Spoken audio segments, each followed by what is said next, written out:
मेरे भैया भाभी से बहुत प्यार करते और माँ भी दिन रात अपनी प्यारी बहू की देखभाल में लगी रहती।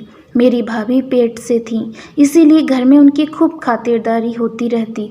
पर भाभी अनमने ढंग से हर वक्त सब पर उखड़ी उखड़ी सी रहती।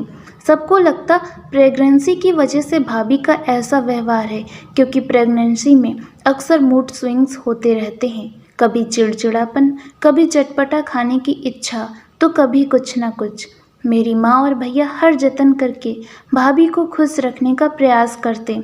मैं अपनी ससुराल में बैठी हर रोज़ भैया और माँ से बात करके भाभी का हालचाल ले लेती, क्योंकि जब भी मैं भाभी से बात करने की इच्छा जाहिर करती तो भाभी ही कोई ना कोई बहाना बनाकर मुझसे बात नहीं करती।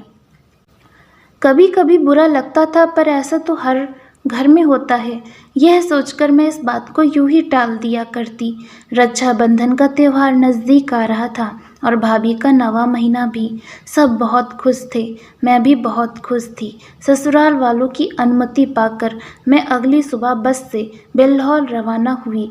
जब मेरी भाभी को ये बात पता लगी कि मैं अपने घर आ रही हूँ, तो वो भीतर ही कुढ़ गईं और जाकर भैया से साफ सटीक शब्दों में बोली, अगर तुम्हारी बहन इस बार रक्षाबंधन में तुम्हें राखी बांधने आई तो मैं हमेशा के लिए अपने मायके चली जाऊंगी। भैया को एक पल के लिए कुछ समझ नहीं आया कि भाभी ऐसा क्यों बोल रही है। जब तक वे समझते तब तक मैं घर आ चुकी। मैं जाकर अपनी माँ के गले लगी, फिर भैया के, और फिर जैसे ही भाभी के गले लगने वाली होती हूँ, वो 2 कदम पीछे हटकर अपने कमरे में बढ़ गई। एक पल को माँ भी सक्की हो गईं, लेकिन जैसे तैसे मैंने बात संभालकर इस मामले को यहीं रफा दफा किया। और शायद यही मेरी सबसे बड़ी भूल रही, क्योंकि आगे जो होने वाला था उसका किसी ने अंदाजा भी नहीं लगाया। यूं ही दिन गुजरे और रक्षाबंधन का दिन भी निकट आ गया। उस दिन मैं बहुत खुश थी। अरे मैं क्या, हर भाई बहन इस दिन बहुत खुश होते हैं। आखिर ये त्यौहार ही खुशियों से भरा। मगर शायद हमारे घर में खुशियों की सौगात नहीं थी, क्योंकि जैसे ही मैं भैया को राखी बांधने वाली होती हूँ, वैसे ही भाभी के कमरे से उनके चीखने की आवाज़ सुनाई देती है। सब घबरा कर ऊपर की ओर दौड़े और कमरे में पहुंचकर देखा तो भाभी जमीन पर फैली पड़ी थीं। उनके मुंह से झाग निकल रहा था और साथ ही फर्श पर दूध का ग्लास बिखरा पड़ा था। ये नज़ारा देख हम सब डर गए। भैया जल्दी से भाभी को गोद में उठाकर अस्पताल ले गए। अस्पताल में काफ़ी देर तक भाभी का इलाज चला। जब डॉक्टर ओटी से बाहर आए तो उन्होंने जो बताया उसे सुनकर मेरे और मेरे परिवार वालों के पैरों तले से ज़मीन ही खिसक गई। उन्होंने कहा, भाभी बिल्कुल ठीक है, पर वे उनके बच्चे को नहीं बचा पाए। शरीर में जहर फैलने की वजह से वो नन्ही सी जान दम तोड़ गया। भाभी के पेट में जहर कैसे आया, ये सोचकर हम सब हैरान थे। कुछ दिन बाद भाभी को हॉस्पिटल से डिस्चार्ज मिल गया और हम सब घर आ गए। जब भाभी को आभास हुआ कि उनका बच्चा उनके साथ नहीं है, तो वो बौखला गईं और मेरे पास आकर मुझे झापड़ पर झापड़ मारने लगी। मैं हैरान थी कि उन्होंने ऐसा क्यों किया, और इसी सवाल का जवाब माँ और भैया भी जानना चाहते थे। तब भाभी रोते हुए बोलती कि मैंने उनकी बच्ची को मारा है। मैंने वो दूध के ग्लास में जहर मिलाया था और इन्हें दिया था। सबकी नज़रें अब मुझ पर गड़ गईं।